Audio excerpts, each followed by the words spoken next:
Hola, queridos amigos, ¿cómo están? Bienvenidos a otro programa de Los Espíritus Hablan. Hoy vamos a continuar con el tema de la semana pasada. Acordémonos que es de la violencia doméstica. Vamos a seguir con nuestra invitada Magna. Bienvenida de nuevo al programa.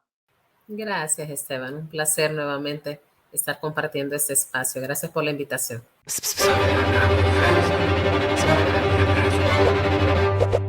Muy bien, y los libros de religión, citamos aquí especialmente de la tradición judeocristiana, están llenos de defensas de la superioridad masculina. ¿Cómo puede algo que en algunas páginas figura el machismo y la misoginia promover cambios? Muy interesante porque la historia tradicional que conocemos ha sido una historia bastante androcéntrica, es decir, que la visión del mundo y de las relaciones sociales se han centrado en ese punto de vista masculino.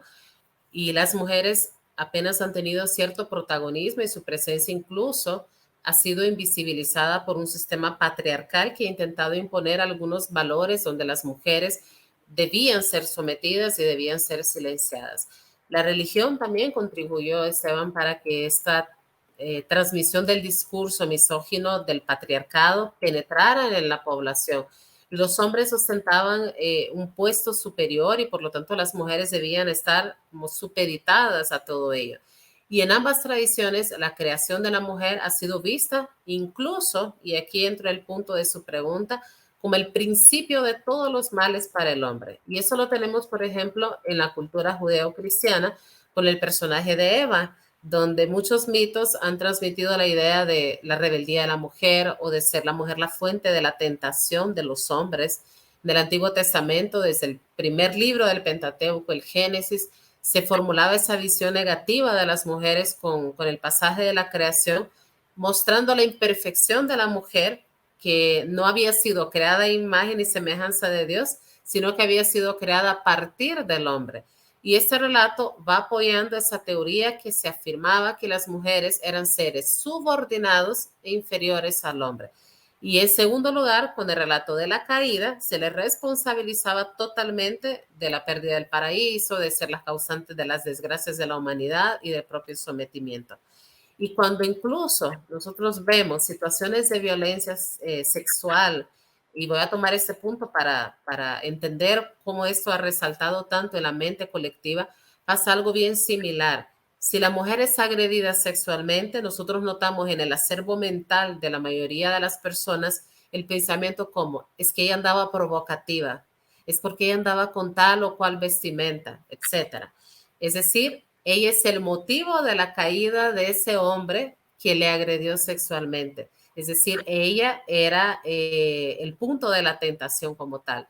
Y ya venimos con la imagen del propio Jesús, que es un ejemplo de cambio de esa mentalidad, donde solo no ven los que no quieren ver, pero definitivamente Jesús fue quien instauró al final ese cambio contundente en ese árbol judeo-cristiano, al no existir esa exclusión de las mujeres en su círculo más cercano y que incluso se encontraban en las filas de sus discípulos. Entonces aquí es que vean los ojos que quieren ver, Esteban, y que oigan quienes tienen oídos para oír. Sí, un gran punto de la irresponsabilidad de los hombres en ese sentido de siempre echarle la culpa a la mujer, ¿no? Y no tener propia responsabilidad de cuáles son nuestros comportamientos y son nuestros comportamientos los que definen quiénes somos, ¿no? No es siempre echarle la culpa y apuntar el dedo, ¿no?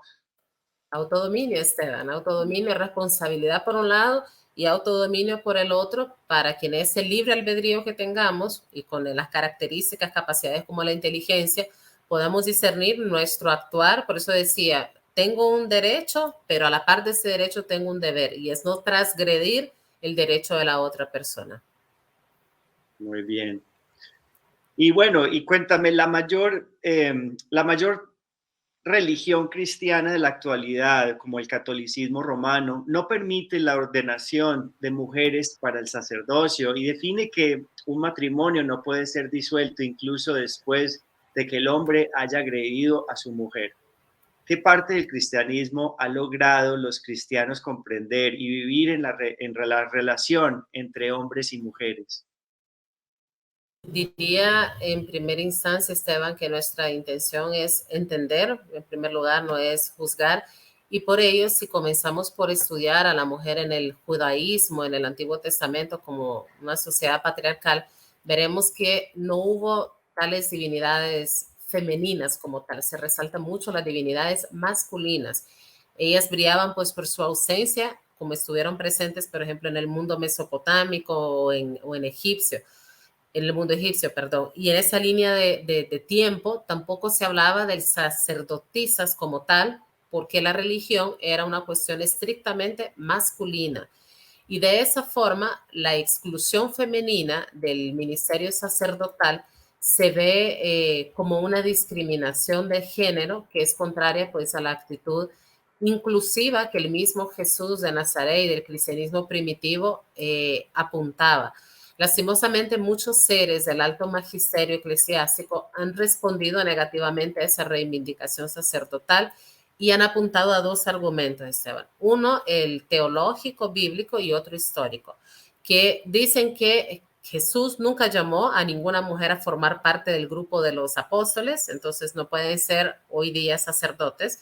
Y la tradición de la iglesia que ha sido fiel a esta exclusión de manera histórica, que no ha ordenado a sacerdotes mujeres a lo largo de más de 20 siglos de la historia del catolicismo. Y esa práctica se interpreta como una voluntad explícita de Jesús de conferir solo a varones dentro de la comunidad cristiana el poder de enseñar, el poder de santificar, el poder de gobernar. Solo ellos, por su semejanza de género con Jesús, pueden representarlo en la Eucaristía. Sin embargo, en el siglo pasado, y aquí apunto un dato histórico para aquellos que pueden decir, no, esto es excluyente, nunca ocurrió. En el siglo pasado se descubrió inscripciones que hablaban del ejercicio del sacerdocio de las mujeres en el cristianismo primitivo. Y hay un dato en Italia que aparece la dedicatoria de Lela Presbitera en el mediados del siglo XV, donde sí ya había mujeres sacerdotisas documentadas hace mucho tiempo. Sin embargo, aún no hemos comprendido el enorme papel y valor que tiene la mujer en la sociedad, grupos espíritas, hogares y también en la propia religión.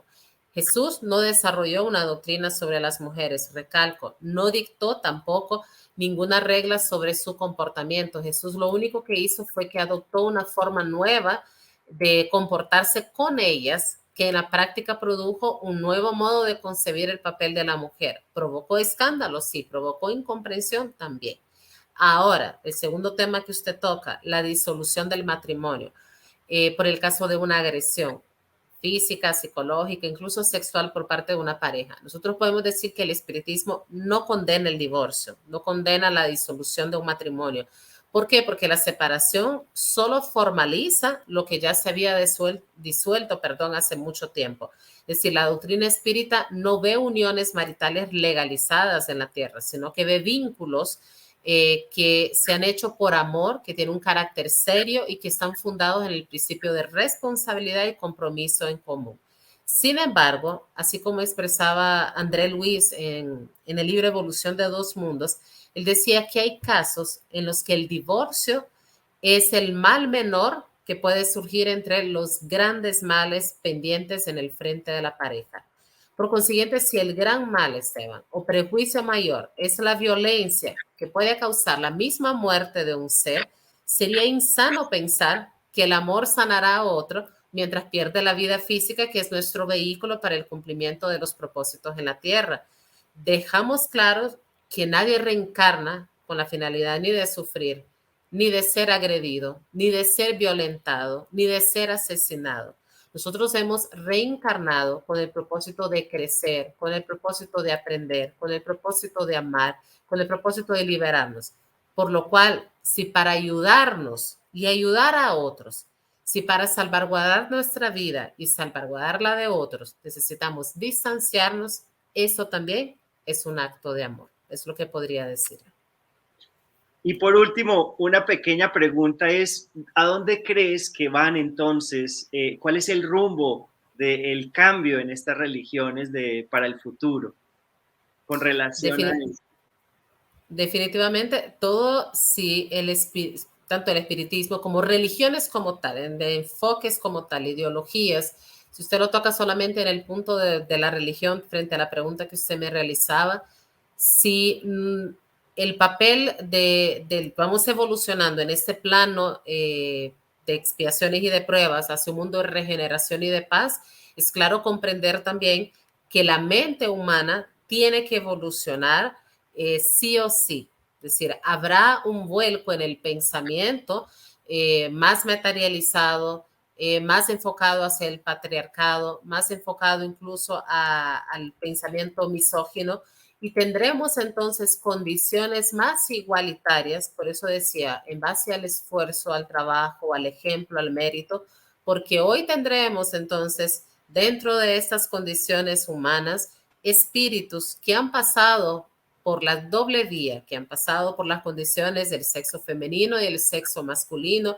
y que vienen en esta tarea de redimir, de trabajar aquellos puntos en los cuales en el ayer estaban pendientes. Maestro Jesús inició esa tarea de revolución que mire cuánto tiempo ha pasado y aún nos encontramos frente a un atraso en este punto moral. ¿Qué nos resta a nosotros que nos encontramos hoy día frente a estas condiciones? Retomar el ejemplo, por eso decía que tenga oídos para oír, que oiga en este día, y que esas religiones y que cada uno de los ideologías que rondan en este planeta puedan entonces trabajar a la par de la evolución moral para que podamos tener igualmente mejores condiciones intelectuales y humanas de igualdad entre todos. Es lo que pudiera decir, Esteban. Magda, mil gracias, qué episodio tan increíble. Yo creo que todos en sus casas pueden estar muy, muy satisfechos porque nos brindaste mucha información muy útil y como siempre, de todo corazón te agradecemos.